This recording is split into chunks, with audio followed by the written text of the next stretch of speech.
make it a better place. It'll take creation. Hi everybody, this is Tina. Welcome to my video today. I just wanted to do a quick walkthrough of my November Project Life pages. I have been running a little bit behind over the last few, not really behind, but I just had things that needed to be done, and I'm trying to get everything all finished for this album. It's pretty full. I'm going to show you the end of this is July through December, and it's pretty full. It's a lot, there's a lot more in here than normal. I have a lot of inserts this last part of this year. This was a layout I did of my grandparents when they came down to visit in September. My grandmother passed away at the end of November, very unexpectedly, and I took a photo out of here to put into a frame for my office here, and I just need to get that replaced.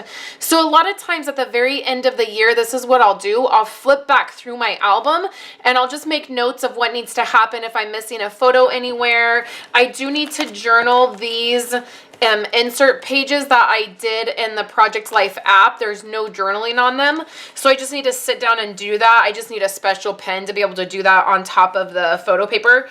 So that's one of the things that I do at the end of the year. I just go through and I make sure all my journaling's done and all the photos are in place. So you guys saw October.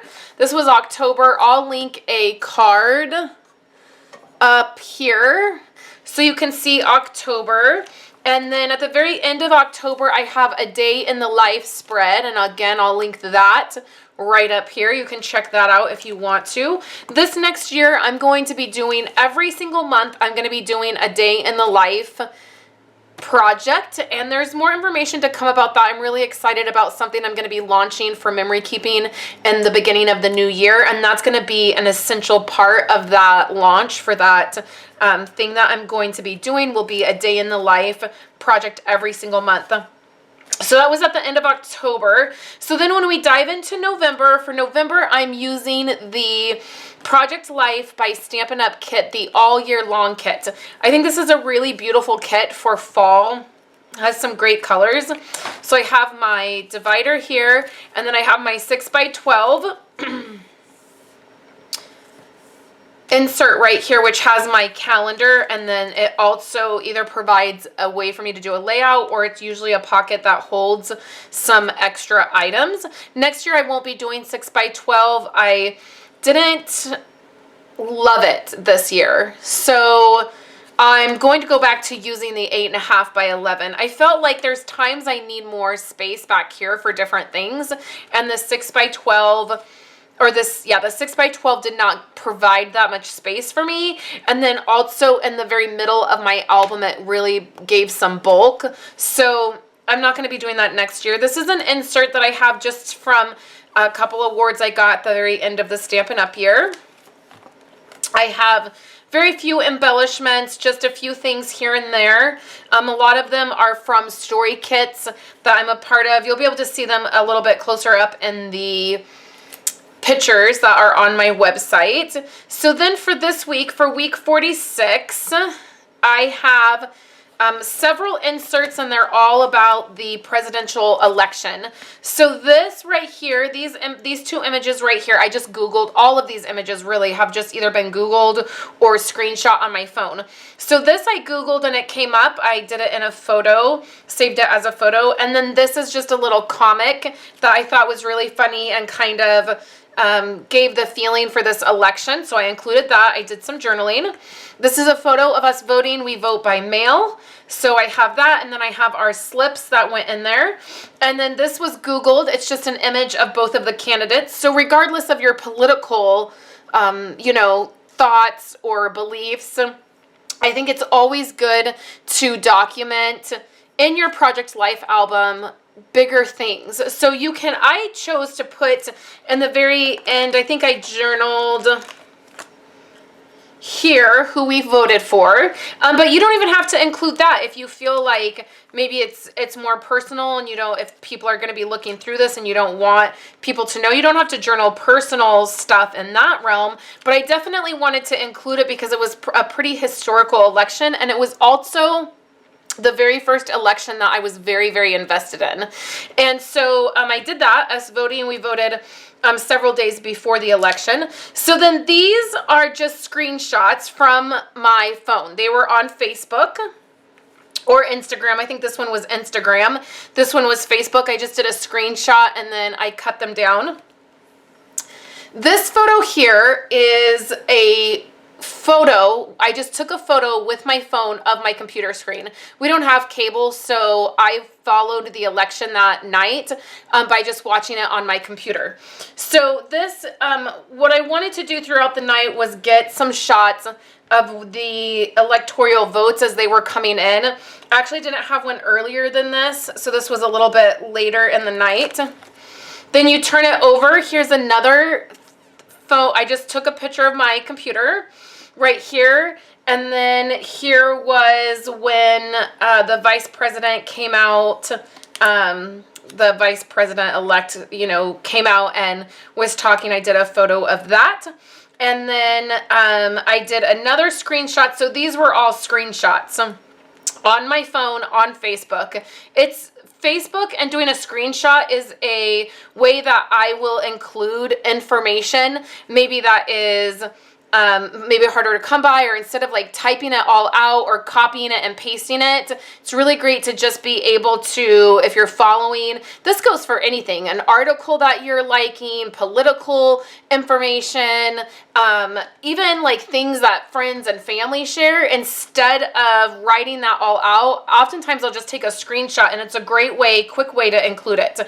So then the other thing that I did is I took part of Donald Trump's speech and I put it in here on a 6x12, and then I did a photo of the computer there, and then I'm gonna write out in this spot, I'm gonna write out my thoughts on him winning, or that night, some of the things that I was doing, I was following on my computer, and then I was a nervous wreck. So this kind of stuff really just makes me very anxious, and I was a nervous wreck. At one point of the night, I was in tears. I was up and down off the couch. I was pacing. It was bad. And so I want to record that and put it in here. I think it would be so cool if my grandmother had done this. I have a real obsession with the Kennedys, and I think it would be so cool if my grandma and grandpa had done something like this, like when Kennedy was elected. I always give my grandpa a hard time. I'll say a few years back, that show, I forget what TV network it was on. It was like 5 years ago, and it was called The Kennedys, and Katie Holmes played Jackie O, and I forget who played John F. Kennedy. I don't remember who played John, but I always give my grandpa a hard time because I'll always say, do you want to watch the Kennedys? Because he always rolls his eyes at the Kennedys, and I'm always obsessed with it. So I think it would be so cool had even just like a photo of them voting, or their thoughts like of that election, even if it was just written out, it would be so cool. So that's one of the reasons that I included this. It's not to make a big political statement. It's really just so that my kids can look back at something that was very historical and see what our point of view was, or what we thought, or how we felt about it. So that's right in the middle of week 46. So here's where things get a little bit oh no, it's in about a week. Okay, so this is week 46. It's just the very end of that. I included a phone shot of some texts that I had with some family when my grandma first went into the hospital. She had fallen and was in the hospital for a few days, and I had some text messages with some family. So I forgot a photo here. This is week 47, and you can see that I'm just layering some items here. I layered a 4x4 card. That's another way that I use them. I did some letters, stickers right over this photo. It's actually just on the page protector. Sometimes I do that. I have several things here on the page protector, this thick chipboard I've been using a lot of, and then I just have to get that photo. So this is week 48. I put the week right down here. Let's scoot over a tiny bit so you can see. And then I just used a date stamp to put in the dates. In November, I did not use the cards that I've been using, these cards or the month cards. So because I wasn't using that in November, I found a way to add what week number it was and then the date. This was the week of Thanksgiving, so I just have a 6x8 insert in here for Thanksgiving. I only snapped a few pictures, but I did want to do some journaling about it. And all of my tabs here I have not done anything with yet. That's one of the things on my list to finish up. I want to do some stamping. And then I do have some journaling to finish up. I was getting burnt out journaling because I sit and journal a couple months at a time, and I was getting burnt out. And so I just decided to leave it, and then I would journal at a later time. So then the way I ended November is I did like half a week because this goes into December, which is for my Hello December class. I'll be sharing a little bit of my December pages, but not very many because I'm doing a class on it, and that's the class content. So in order to end this week 49, I just did the 27th through the 30th, and that's these photos here. And actually that worked out really well. My grandmother passed away on this Saturday, and so these were just several photos. They're really not even in order. I don't even know if they're the right dates. I do know that this is a collage that I did. This is a quote. It says, "Take care of all your memories, for you cannot relive them." And that was by Bob Dylan. And I believe this was on my computer or something. I was scrolling through my phone and I saw it the day she passed away, and it really resonated with me, and it just made me even so much more passionate about memory keeping and what I do and helping others to find ways and solutions and to press through in their memory keeping efforts. And so I did that. And then this is a photo that I took of myself the day after we found out. And those days that for about a week, things were pretty rough in this house. I will not try to paint that picture any other way. It was really rough. There were a lot of tears and a lot of stress, and I was not taking as many photos. And so these were photos from that week, from week 49, that I put in here to kind of represent. And I'm not ready to do the journaling on that yet. That's why the journaling is blank on here. This is a story that I need to tell. It's a story that I need to include in our album, and I'm not ready to do that yet. So I will leave it, and I will do it when I'm ready to do it in a way that will feel right to me. So then we go into December right here. And so what I did is I took a piece of acetate, a 12 by 12 piece of acetate, and it's just in here with the, I just punched holes in it. And I have to tell you guys that I've documented December in many different ways. I've used the app, I've done a mini album, I've just done like normal everyday photos, and it's not really been Christmas themed. And I have to say that this is my most favorite way that I've ever documented December, and I feel like I have found a really good way for me to document December. It's been super stressful. My grandmother's funeral service was at the beginning of December. I've had family obligations.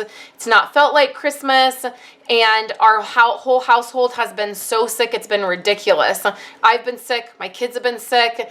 And I just have been in a fog and not really wanting to do Christmas. But I have to tell you guys, it's been so amazing to have found this way of documenting December, because I feel like I've really documented more than probably what I would. So my December I have a title page. Again, I'll just flip through this real quick. I don't have any photos in here, and I've not done very much. I'm getting ready to do that and film all of that, but I've been using sticky notes in here to document. I'm doing some 12 by 12 traditional pages. I'm doing some photos that are blown up, and that's all going to be in the class. I'll probably do a walkthrough at some point with you guys just to show you how it all ended up coming out. And then I'm going to do a end of the year review probably here. So anyways, I hope you guys have enjoyed seeing my November pages and have enjoyed hearing me talk a little bit about what I've done and what I've included in November and why. I totally appreciate you guys hanging out with me and checking this out. And I'm not sure when exactly you're going to be seeing this, so I can't tell you what's coming up because I don't know when I'm going to put this up on the website, on my website. But leave me a comment and let me know if you've finished up your Project Life album for the year, if you're getting close, if you've not. I really enjoy hearing where you guys are at with your memory keeping and how it's coming along and where you guys are at. And of course, if you have any questions or you need help with your memory keeping efforts, please leave me a comment. I'm happy to dive in and help you or do videos to answer questions, anything like that. So I hope you guys are having a great day, and I will talk to you later.